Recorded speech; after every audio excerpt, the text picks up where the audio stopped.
कि अगर कुछ बड़ा ही करना है तो क्या उस न्यूक्लियर बॉम्ब को ले जाकर ये इजराइल पर गिराएगा या किसी और देश पर। तो देखिए यहीं से ही आज की कहानी बनती है कि इजराइल पर हमला करने की ईरानी नीति चल क्या रही है।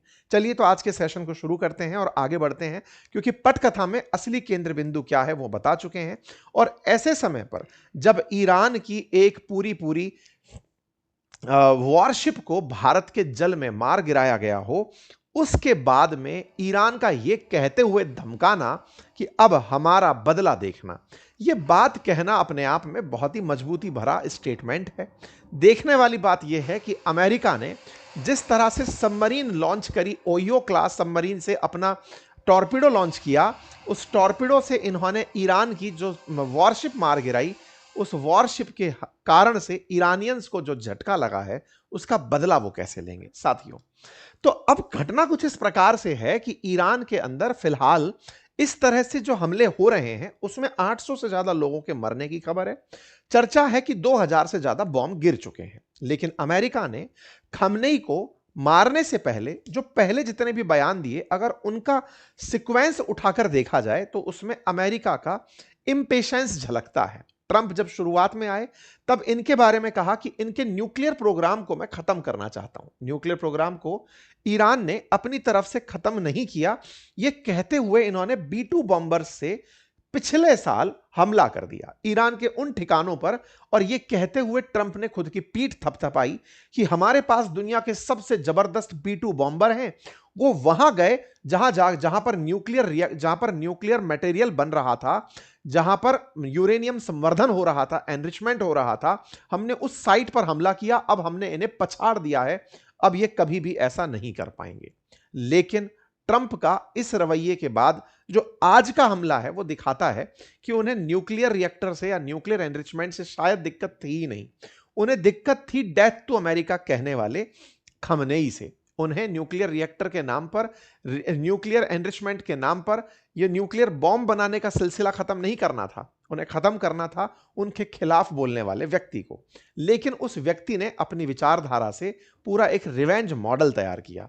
अमेरिका को पिछली आदत थी कि मैं सत्ता परिवर्तन कर देता हूं, जैसे पाकिस्तान में किया, बांग्लादेश में किया, दुनिया के कई देशों में किया, तो मैं ये काम ईरान में भी कर जाऊंगा। लेकिन यहां पर वो सफल नहीं हुआ।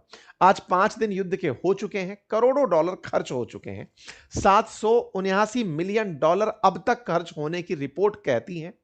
कहा जा रहा है कि अगर यह युद्ध लंबा खिंचता है तो $210 बिलियन तक खर्च हो सकते हैं।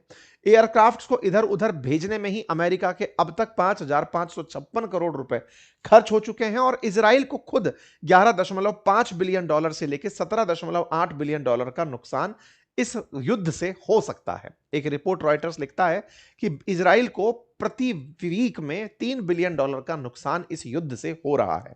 ये युद्ध तो खैर खर्च के अंदर दिख ही रहे हैं, लेकिन इनके जो एसेट्स हैं उनका नुकसान भी नोटिस हुआ है। एक F-35 शॉट डाउन किया गया तेहरान के अंदर IRGC द्वारा, उसका एक वीडियो बाहर निकल कर आया, लेकिन इस वीडियो के बाद में अमेरिकी एज यूजुअल यही कहेंगे हमारा फाइटर जेट नहीं गिरा था। लेकिन कुवैत ने तो 3 अमेरिकी F-15 मार गिराए थे।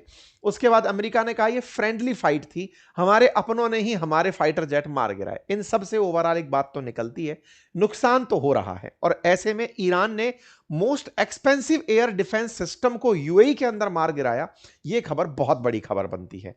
थार जैसा सिस्टम, जो कि अमेरिका का S-400 जैसा सिस्टम है, जो बैलिस्टिक डिफेंस सिस्टम है, बैलिस्टिक मिसाइलों को आते ही एंटी बैलिस्टिक सिस्टम ऑन करके बीच में ही खत्म कर देता है, उसको भी इन्होंने मार गिराया। अमेरिका के अगर मेजर खर्चे निकाले जाएं तो उनमें से थार्ड सिस्टम का जाना एक बड़ा खर्च है, फाइटर जेट्स का गिरना और बड़ा खर्च है, लेकिन एक वार्निंग रडार सिस्टम जिसकी कीमत $1.1 बिलियन आंकी गई, उसका गिरना सबसे बड़ी इनके लिए चिंता की बात है। अब ये क्या है वो जानते हैं।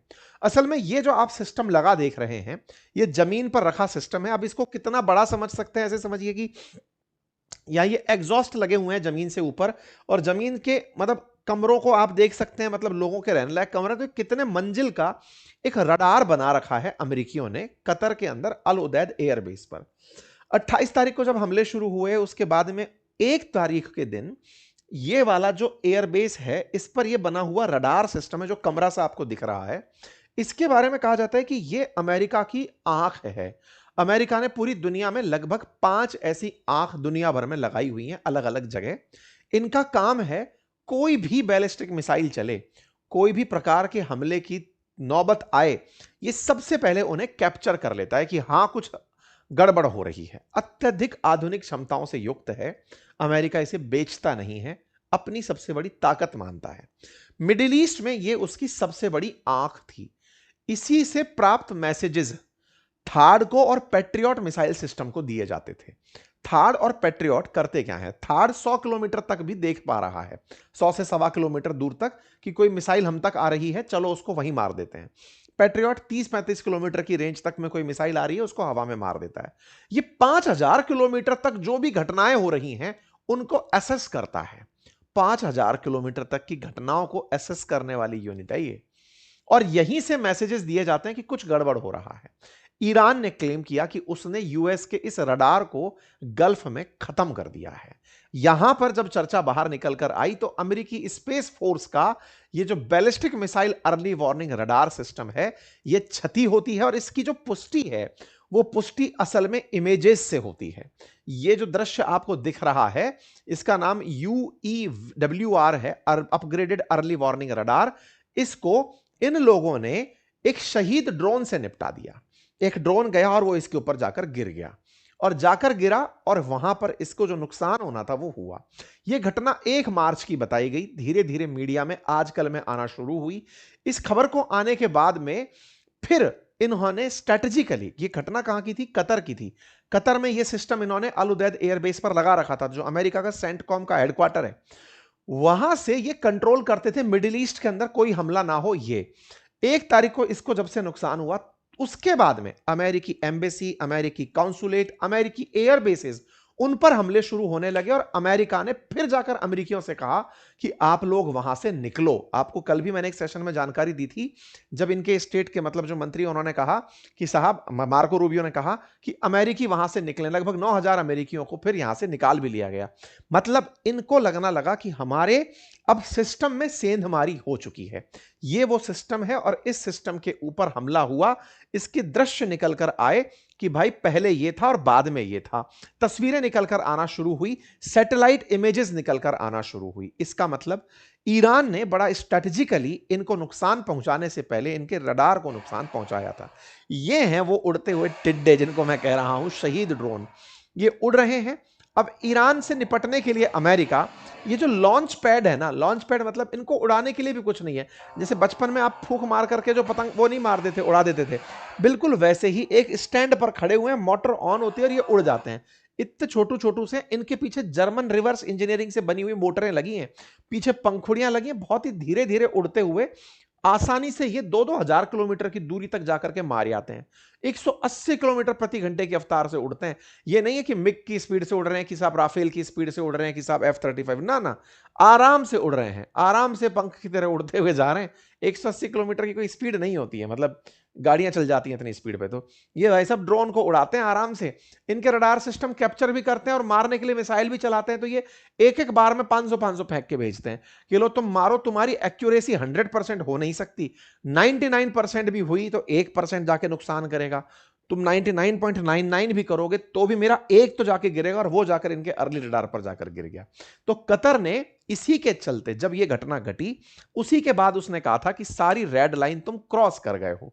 वो जो रेड लाइन क्रॉस होने की घटना है, अगर आप पीछे चल के डॉट को जोड़ते जाते हैं तो वो यहां से निकल कर आई थी। मैंने कल आपको जो सेशन में बताया था ना, ये इसका मतलब ईरान के पास स्ट्रेटजी थी पहले से कि उसे अमेरिका को कैसे चैलेंज देना है। खैर, अमेरिका, ईरान अपने आप को वैसे भी ताकतों से युक्त मानते हैं। आज की न्यूज बन रही है कि इन्होंने डूम्सडे बॉम्ब का परीक्षण कर लिया है, अमेरिका ने वो सब कर दिखाया है। ये इस चीज में पहले भी मैंने आपसे कहा है, नेवी हो या एयरफोर्स हो, उनके थ्रू फेंके जाने वाले बम गोलों में जब अमेरिकियों को मत चलना पड़े, मतलब चलना या दौड़ना ना पड़े, उन चीजों में ये बहुत आगे रहते हैं। फिजिकल फिटनेस इजरायली सैनिकों की बहुत अच्छी होती है। अमेरिका वाले अपने लोगों को लेकर परेड कराना इनको अच्छा नहीं लगता। मतलब टेक्नोलॉजी है यार, करो आराम से, जो चल रहा है टेक्नोलॉजी से करेंगे। इसलिए एक बार याद भी होगा कि इनके किसी खास इवेंट के अंदर अमेरिकी सैनिकों का चलना मजाक का हिस्सा बना था, पर लोगों ने कहा कि भाई टेक्नोलॉजिया से चलते हैं ये लोग। खैर, फिलहाल के लिए अब इनके पास चैलेंज ये है कि कहीं ईरान इतना ना उकसा दिया जाए कि इसके पास न्यूक्लियर बम बनाने के लिए जो एनरिच्ड यूरेनियम रखा है उसे ये एनरिच कर ले जाए। अब ये क्या कहानी है? बोले रडार तो खत्म कर दिया। देखो क्या होता है, जैसे ये एक मिसाइल है ना, इस मिसाइल के ऊपर ये जो नॉब सी बनी हुई देख रहे हैं, इसको वॉरहेड कहते हैं। जितना भी मिसाइल चलने में दूरी तय करती है, उसकी पूरे शरीर में समझो फ्यूल भरा होता है। जैसे बचपन में अगर आपने कभी रॉकेट चलाए हो, तो रॉकेट चलाते समय, तो दिवाली के समय, तो रॉकेट के अंदर पूरा जो बुरादा है, वो जब बारूद आप उड़ाते हैं, आग लगती है, वो हाइट तक जाता है। ऐसे ही समझिए कि एक मिसाइल है, उस मिसाइल में मैक्सिमम सामान उसके बारूद का है। वो बारूद में आग है, वो उससे उड़ती जा रही है, जितना बढ़िया बारूद उतना दूर तक वो जा रही है। लेकिन बारूद उड़ा के तमाशे थोड़ी दिखाने हैं, असल में तो दुश्मन का नुकसान करना है। दुश्मन का नुकसान करने के लिए एक अलग से बॉम्ब पैक कर दिया जाता है, रास्ता उड़ाने के लिए अलग, और सिर पर अलग से कोई सामान बांध दिया जाता है, जिसे वॉरहेड कहते हैं। दिक्कत क्या है कि यदि ये न्यूक्लियर बॉम्ब बना भी ले, इनकी बैलिस्टिक मिसाइल सिस्टम में कई में सुपरसोनिक स्पीड भी ये लोग ले आए हैं। हाइपरसोनिक क्लेम करते हैं इजरायली लोग, सॉरी ईरान के लोग। अब सीन क्या है कि वॉरहेड में न्यूक्लियर बॉम्ब अगर बांध दिया जाए और उस बॉम्ब को उड़ा करके इजराइल पर फेंका जाए, कहानी क्या फंसती है कि बैलिस्टिक मिसाइल सिस्टम जब मारने जाती है तो पहले वो हवा में जाती है, ऊंचाई ट्रेवल करती है, बिल्कुल वैसे ही जैसे क्रिकेट खेलते समय खिलाड़ी बॉल को सीधा ना फेंक कर हवा में फेंकता है, यानी कि थोड़ा परवलयाकार पथ, पैराबॉलिक पथ बनाता है, ताकि दूर तक दूरी तय की जा सके। तो बैलिस्टिक मिसाइल के साथ दिक्कत क्या होती है, जब ये उड़ रही होती है ना, तब तक तो ठीक है, क्योंकि डेंस से लाइटर मीडियम के अंदर जा रही है, जलने का कोई डर नहीं होता वॉरहेड का। लेकिन आसमान में पहुंचकर जब वापस लौटने लगती है मारने के लिए, तो इसके टोपे पर, वॉरहेड पर आग लगने के चांसेस बन जाते हैं। आग लगने का चांस अगर हवा में बन गया और आपने यहां न्यूक्लियर बॉम्ब भर रखा है, तो वह न्यूक्लियर बॉम्ब हवा में ही फट गया, तो जिसके लिए भेजा था ना, वहां कुछ हो नहीं पाया। ईरान के बारे में यह कह रहे हैं कि इनके पास जो मिसाइलें हैं, उन मिसाइलों में अगर ये न्यूक्लियर बॉम्ब बना भी लेते हैं, तो वो बैलिस्टिक मिसाइल का परीक्षण अभी तक नहीं कर पाए जिससे गोला फेंका जाए। आप कहेंगे सर ये तो फालतू की बातें हैं, जो बम बनाएगा कोई तो ऐसी मिसाइल नहीं बना लेगा। बना लेगा, बम भी तो नहीं बना है अभी तक। बम नहीं बना है इसका क्या प्रमाण है? बन गया होता तो अब तक चल गया होता, ये कोई बात हुई क्या?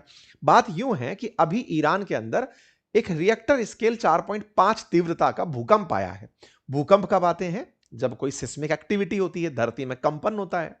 धरती में कंपन न्यूक्लियर बॉम्ब से पैदा किया जा सकता है। धरती के 10 किलोमीटर नीचे भूकंप का केंद्र अमेरिका ने नापा है कि आया है। ऐसे में कयास लगाए जा रहे हैं कि इन्होंने जो न्यूक्लियर फिजाइल मटेरियल है, जिससे नाभिकीय विखंडन होगा, बम बनेगा, यूरेनियम जो है, उसका एनरिचमेंट कर लिया है।